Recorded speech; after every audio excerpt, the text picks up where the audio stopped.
Days. Perhaps less. Kale's hand found hers again, and this time there was no glove between them. His touch was electric, sending warmth up her arm. I was traveling to speak with human authorities, to present evidence that the merchant manipulated the recordings. My ship was attacked. Sabotage, I think. The merchant doesn't want the truth revealed. Then we'll make sure it is, Elena said firmly. I'll set course for the Earth diplomatic station. It's 4 days at our best speed, but your co-pilot will object, Kale said, a slight smile touching his lips. I heard you arguing before. He cares about you. Like a brother, Elena said automatically. We grew up together. And yet he worries about this, Kale gestured between them. The way you look at me. The way I find myself looking at you despite everything. Elena felt heat rise to her cheeks. I don't. Don't you? Kale's violet eyes held hers. I am trained in reading emotional responses across dozens of species. Your pupils dilate when you look at me. Your heart rate increases. I may be alien to you, but attraction is universal. This is insane, Elena said, but she didn't pull her hand away. We just met. You're from another species. We might be about to start a war. All true, Kale agreed. And yet here we are. He squeezed her hand gently. Elena Voss, I think you and I are about to become very important to each other, whether we intended it or not. The question is whether we'll be brave enough to see where this leads. From the doorway, Marcus cleared his throat. Elena turned to see him leaning against the frame, his expression unreadable. We've got company, he said. 3 ships, human military configuration, coming in fast. They're hailing us. Elena stood, but found she couldn't quite let go of Kale's hand. Tell them we're carrying a Solarian diplomat with critical information. Request emergency escort to Earth Station. Elena, Marcus said seriously. Are you sure about this? Once we do this, we're committed. No going back to simple cargo runs. She looked at Kale, then back at her oldest friend. I'm sure. As Marcus headed back to the bridge, Kale pulled himself to a sitting position despite her protests. Thank you, he said quietly. For believing me. For helping me. Most humans would have left me to drift. Most humans didn't have the chance to meet you, Elena replied. Then, surprising herself, she leaned forward and pressed her forehead gently against his. A gesture she'd seen in Solarian cultural files, their equivalent of a kiss. When she pulled back, Kale's eyes were wide with wonder. You studied my people, he said. I study everyone, Elena admitted. It's how a cargo hauler survives out here, knowing a little about everyone. But I think I'd like to know a lot more about you specifically. Outside the viewport, human military ships fell into formation around them. The journey ahead would be dangerous, complicated, possibly fatal. But as Elena helped Kale to his feet and they made their way to the bridge together, she felt more certain of her path than she had in years. Sometimes the right choice was also the hardest one. And sometimes, just sometimes, the universe surprised you with something beautiful in the middle of all the chaos. The alarm shrieked through the cargo hauler's bridge at 0400 hours, jolting Elena Voss from her half-sleep at the navigation console. Her coffee, long cold, sloshed over the rim of its magnetic cup as she lunged for the sensor display. Marcus, wake up, she called toward the crew quarters. We've got a distress beacon. Her co-pilot stumbled onto the bridge, dark hair pointing in every direction, rubbing sleep from his eyes. Marcus Chen had known Elena since they were both scrappy kids in the Luna City orphanage, and he could read her moods better than anyone. Right now, he recognized that particular set to her jaw. Don't even think about it, Elena. We're 3 days behind schedule as it is. The cargo contract has penalty clauses. It's a diplomatic vessel, Elena said, her fingers dancing across the holographic interface. Solarian Confederacy markings. Life signs are weak, maybe one survivor. Marcus moved beside her, close enough that she caught the scent of the recycled air on his clothes. They'd been running cargo together for 5 years now, ever since they'd pooled their savings to buy this beat-up hauler. The ship wasn't much, patches on top of patches, a jump drive that wheezed like an old man, but she was theirs. The Solarians, Marcus said slowly. Aren't they the ones everyone's been whispering about? Something about a mining incident that went sideways. Rumors and ghost stories, Elena replied, but her hand hesitated over the course change control. She'd heard the whispers too in the bars and trading posts that dotted the frontier. Talk of a confrontation, of alien fleets, of misunderstandings that could spiral into war. But a diplomatic vessel out here, damaged and drifting? That's not a coincidence. It's also not our problem. Elena looked at him, then really looked at him. Marcus had the same lean, hungry look they'd both worn as kids, before the Merchant Academy had given them a way out. But somewhere along the way he'd learned to play it safe. She understood it. The universe didn't offer second chances to people like them, but she couldn't quite manage it herself. "When did you become so careful?" she asked softly. "When I realized we can't save everyone," he said. "When I watched you give away 3 months' profit to that colony with the plague. When you took on that rescue mission that nearly got us killed. Elena, we're good people in a hard universe, but that doesn't mean we have to answer every distress call. But we're going to answer this one," she said, not a question. Her fingers moved across the controls, burning precious fuel to change course. "Prep the airlock and get the medical kit. If there's a survivor, they'll need help fast." Marcus sighed but didn't argue further. That was the thing about their partnership. He knew when she'd made up her mind and he always backed her play, even when he thought she was wrong. The Solarian vessel was smaller than Elena expected, sleek where human ships were utilitarian. Its hull bore scorch marks and micrometeorite damage. Whatever had happened here, it had been violent. Docking was tricky. The alien ship's ports didn't match human standards, and Elena had to improvise with magnetic clamps and emergency seal tape. She worked in her pressure suit, Marcus floating beside her in the airlock, medical kit strapped to his back. "Ready?" she asked through the comm. "As ready as I'll ever be to board an alien ship and potentially start an interstellar incident," Marcus replied. The airlock cycled and they pulled themselves through into the alien vessel. Emergency lighting cast everything in a purple-blue glow that made Elena's eyes water. The atmosphere was thin but breathable according to her suit's sensors. They found him in what she assumed was the command deck. He was tall, taller than any human, with skin that seemed to shimmer between blue and silver depending on the light. His frame was slender, almost fragile-looking, though Elena suspected that was deceptive. Blood, or something like it, stained his formal robes, which were torn across his torso. "He's alive," Marcus confirmed, running the medical scanner over the alien's body. "Barely. Heart rate, I think that's his heart, is erratic. Internal injuries. Elena, I'm not sure I can treat this. I don't know his biology." Elena knelt beside the alien and his eyes flickered open. They were remarkable, triple-pupilled, a deep violet color that reminded her of Earth's seas at twilight. Those eyes focused on her face and she saw intelligence there and fear, and something else she couldn't quite name. "Please," he whispered in standard trade language, his accent musical. "Must warn, humans, mistake, war coming." His hand reached out, grasped her gloved fingers with surprising strength. Elena felt something shift in her chest, an unexpected connection that had nothing to do with species or politics. "We'll help you," she promised. "What's your name?" "Kale," he managed. "Kale Thorin. Diplomat. Carrying evidence, recordings manipulated, merchant lied." "Save your strength," Elena said. "Marcus, help me get him to our med bay. We'll figure out the rest once he's stable." They worked carefully, transferring Kale's unconscious form through the airlock. In the harsh light of the hauler's medical bay, Elena got her first real look at him. His features were angular, elegant in a way that human faces weren't. His skin felt cool under her hands as she helped Marcus strip away the damaged robes. "I hope you know what you're doing," Marcus said, prepping a universal plasma substitute. "If the rumors are true, if the Solarians really are mobilizing for war, having one of their diplomats on our ship could make us a target. Or it could make us the key to stopping it," Elena countered. She found herself unable to look away from Kale's face, peaceful now and unconscious. There was something about him that called to her, beyond the mystery he represented. Over the next hours, as their ship limped toward the nearest human outpost, Elena stayed by Kale's side. Marcus handled the piloting, shooting her worried glances through the open doorway. She knew what he was thinking, that she was getting attached, that she was letting her heart override her common sense again. Maybe he was right. But as she watched Kale's chest rise and fall, as she monitored his vital signs on equipment not designed for his species, Elena couldn't bring herself to regret the choice. Something important was happening here, something bigger than cargo contracts and penalty clauses. When Kale's eyes finally opened again, fully conscious this time, they found her immediately. He tried to sit up, winced and fell back against the medical bed. "Easy," Elena said, her hand on his shoulder. His skin was warmer now, a good sign. "You're safe. You're on my cargo hauler heading toward human space."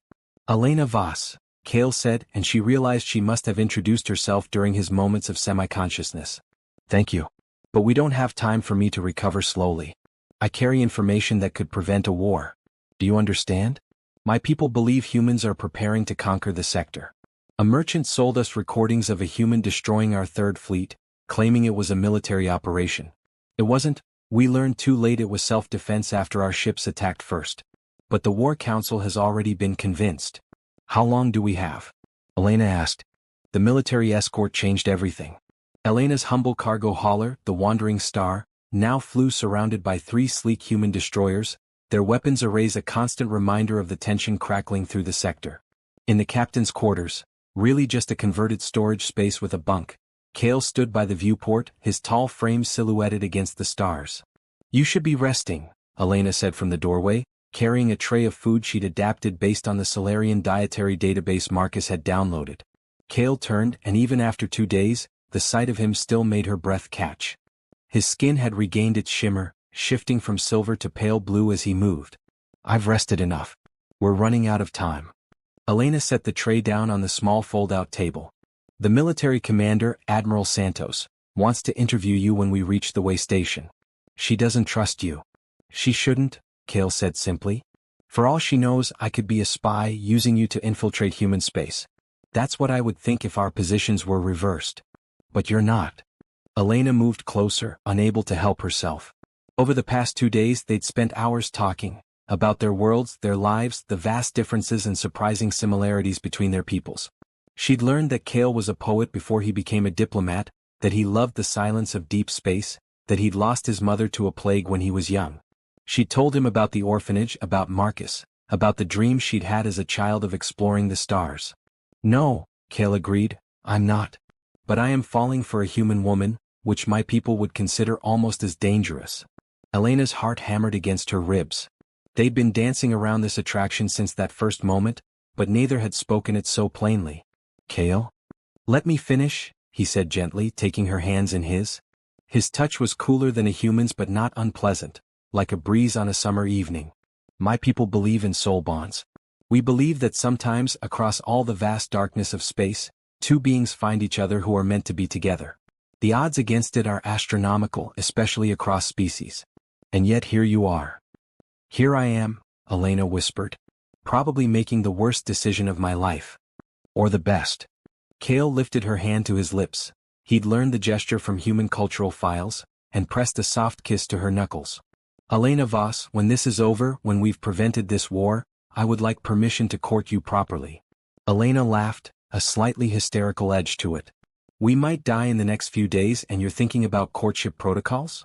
Especially because we might die, Kale said seriously.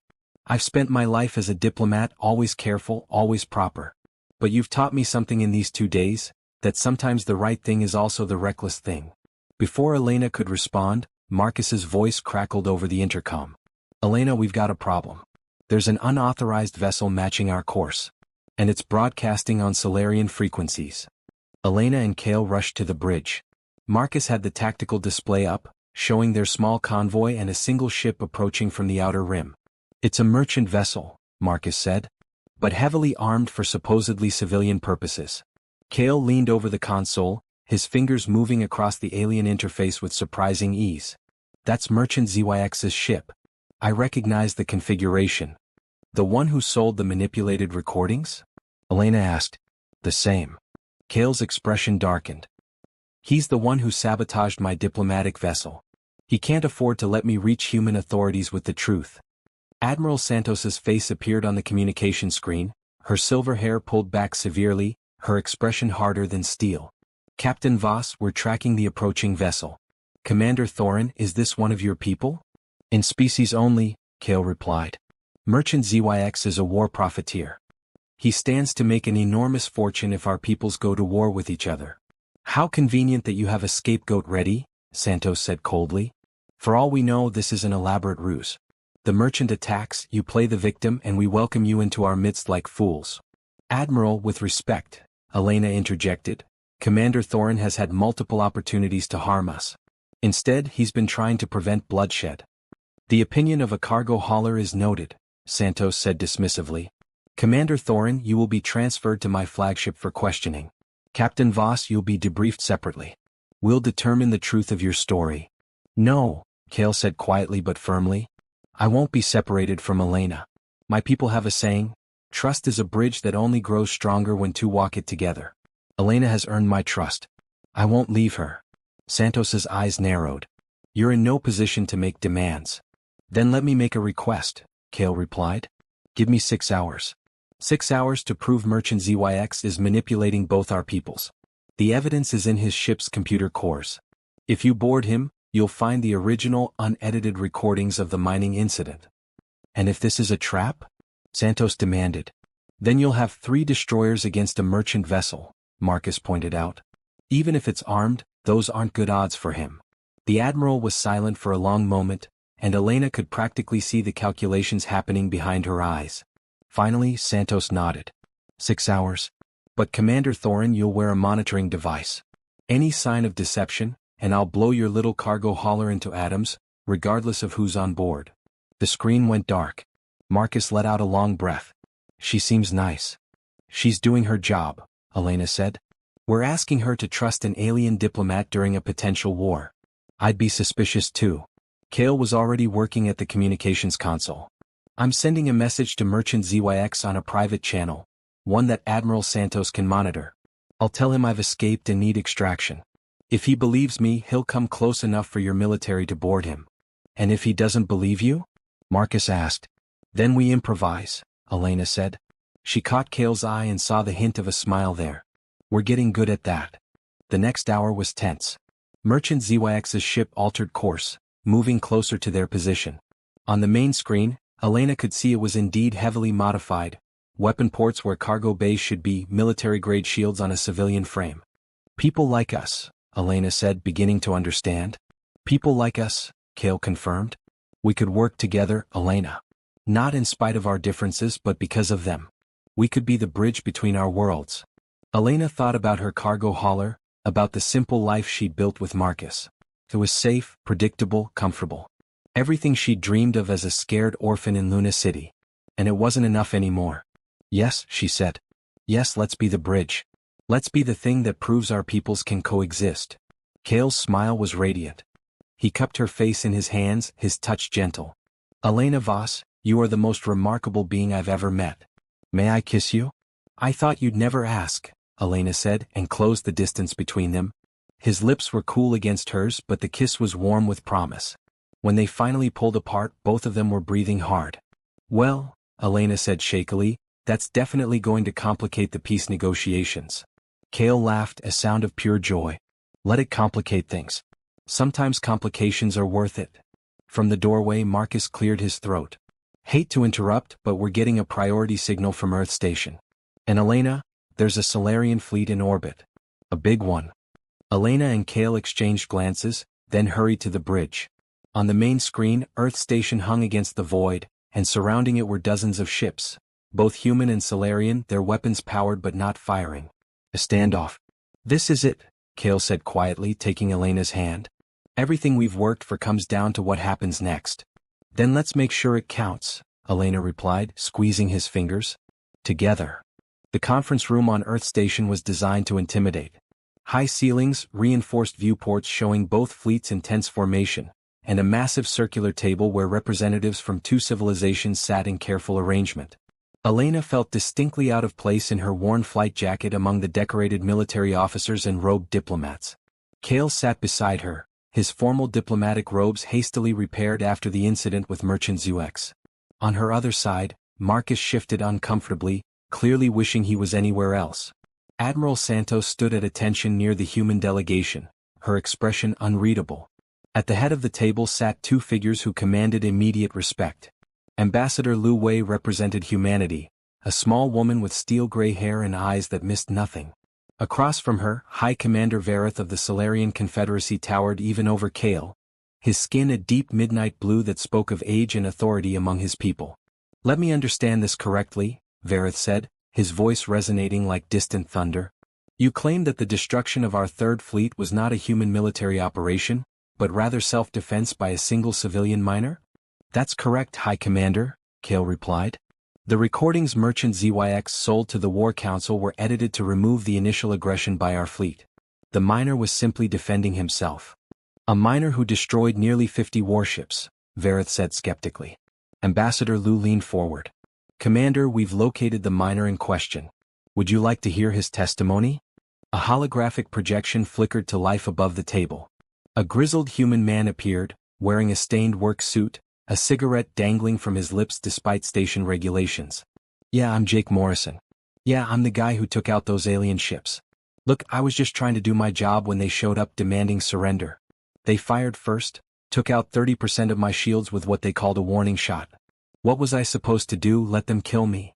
Your mining equipment destroyed military vessels, Verith said. Morrison shrugged. Their military vessels couldn't handle basic mining lasers. That's not my fault. I kept telling them to leave, but they insisted on attacking. The drones? Standard mining equipment. The asteroids? I was mining asteroids, they were just in the way. Look, I felt bad about it afterward, but I wasn't about to die because somebody else's military was too cheap to install proper shields. The hologram paused and Lu Wei spoke into the silence. We verified Mr. Morrison's claims. The technology he used is indeed standard for human asteroid mining operations. What your fleet encountered was not a military vessel, but industrial equipment repurposed for self-defense. Veritha's expression was difficult to read. Then our intelligence was catastrophically wrong. Your intelligence was deliberately manipulated, Kale said. He activated another hologram, this one showing Merchant ZYX in custody. This individual sold you edited recordings, then sold humans information suggesting your people were planning an unprovoked invasion. He profited from selling weapons to both sides while pushing us toward war. He's hailing us, Marcus reported. Audio only. The voice that came through was oily, smooth in a way that made Elena's skin crawl. Commander Thorin, how fortunate that you survived the unfortunate accident with your diplomatic vessel. Fortunate indeed, Kale replied, his voice carefully neutral. Though I lost all my evidence in the process. The human authorities won't believe my claims without proof. A tragedy, ZYX said, though his tone suggested otherwise. Perhaps it would be better if you returned home. The war is inevitable now. Both sides are mobilizing. There's nothing one diplomat can do to stop it. Perhaps you're right, Kale said. Elena could hear the effort it took him to sound defeated.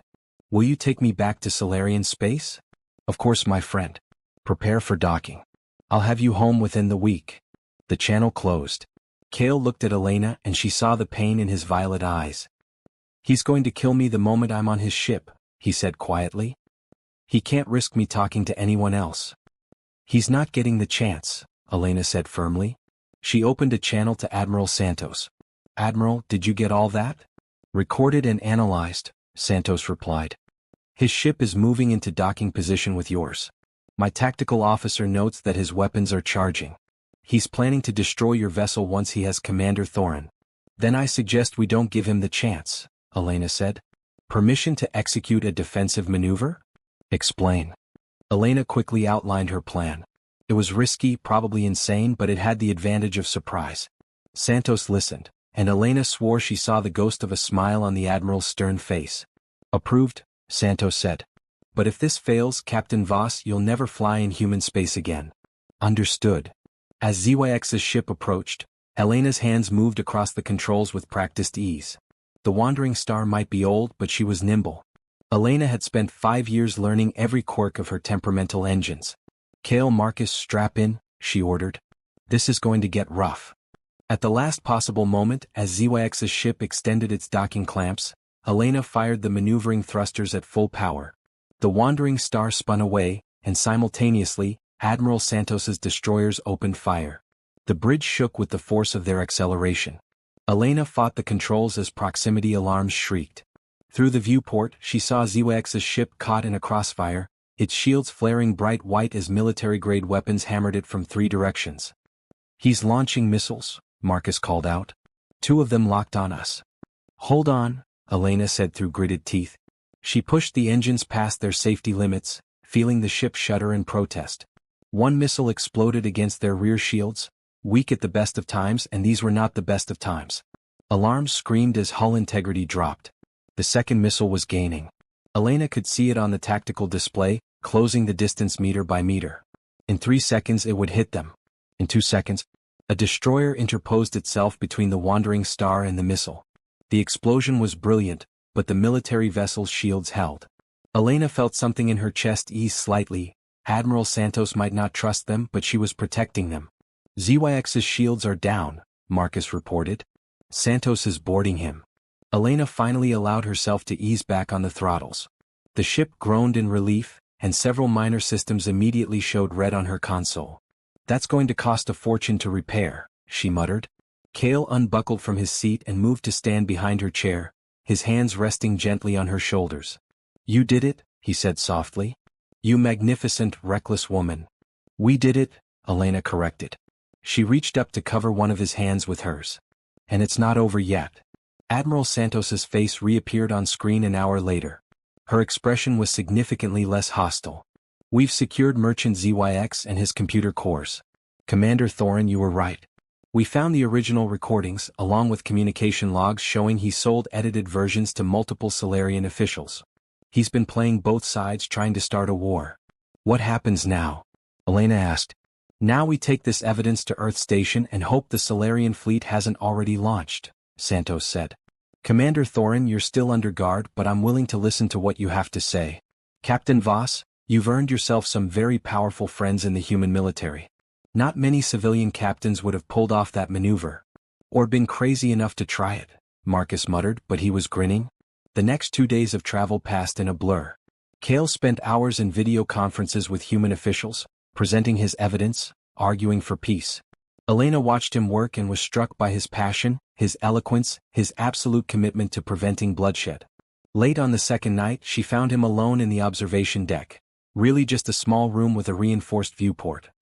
He stood with his forehead pressed against the glass, looking out at the stars. Can't sleep? Elena asked, joining him. Too many thoughts, Kale admitted.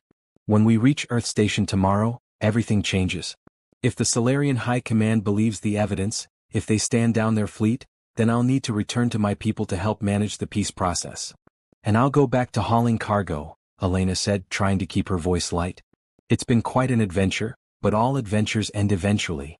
Kale turned to face her fully. In the dim light of the observation deck, his skin seemed to glow faintly silver. Does it have to end? What do you mean? I mean that I found something precious in the middle of chaos, Kale said. I found you, Elena Voss. And the thought of walking away from you, of returning to my world while you stay in yours, feels like tearing myself in half. Elena's throat tightened. Kale, we've known each other for 4 days. I've known diplomats for years whom I trust less than I trust you after 4 days, Kale replied. He stepped closer until they were nearly touching. My people have a concept, Thuranael. It means star-crossed, but also star-blessed. It's the idea that sometimes the universe aligns to bring two souls together, despite impossible odds. And you think that's what we are?